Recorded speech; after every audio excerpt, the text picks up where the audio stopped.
So this is the DIY that I wanted to do and make sure I saved it, so whenever in the future I had time to do it, I just go back to Pinterest and look for it. And today is the day that I have time for it.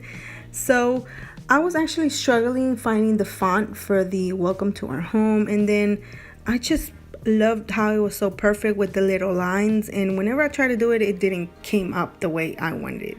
So I was like, you know what, I'm gonna go to Google and search welcome to our home, and a lot of welcome to our home finds popped up, different ones, some with flowers and some with not. But I was surprised that I found the exact same one that Pinterest had, and I was like, yes. So I went ahead and saved it. I know it was a bit too small for me to print it out that size, because then it was gonna be like super small on my wood.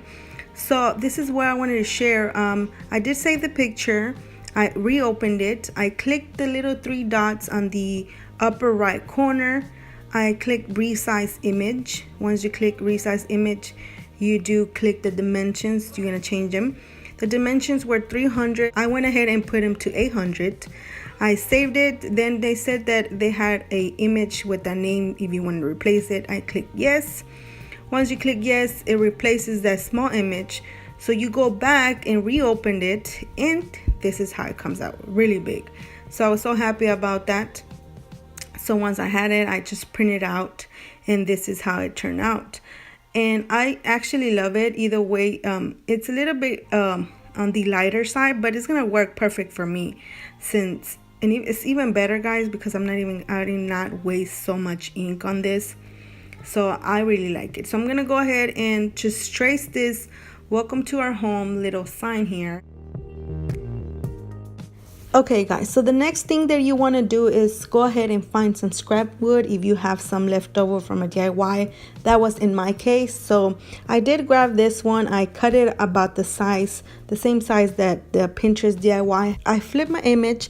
I went ahead and just scribbled with pencil all over to the back, so I'll be able to trace that image to the wood.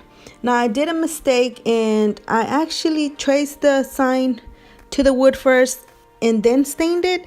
So you want to do the opposite. You want to stain it first and then go ahead and trace the welcome to our home sign to the wood, because then when I stained it, the letters actually were fading away, so I had to do double the work and go ahead and trace it again.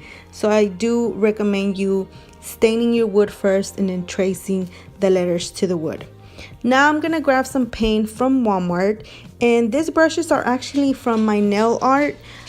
This thin one was so perfect for this project, guys, because I actually used some other one on my other project that I did, and I was having a hard time, but this thin one was perfect.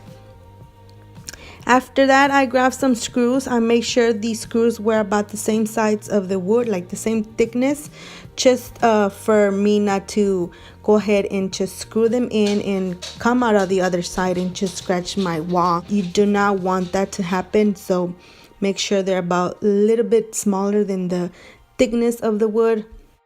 Then I made 2 holes on this bucket that I got from Dollar Tree, and all I did was go ahead and measured it, and I screwed the bucket in the wood, and that was basically it, guys. Oh, and I almost forgot, guys, this hanging little tools here that I got from Walmart. They came in a pack of 2 for I think 97 cents or 98 cents, and all I did was nail them on the back of the whole wood piece, and then that assured me that I'll be able to hang it up somewhere around my house or even outside.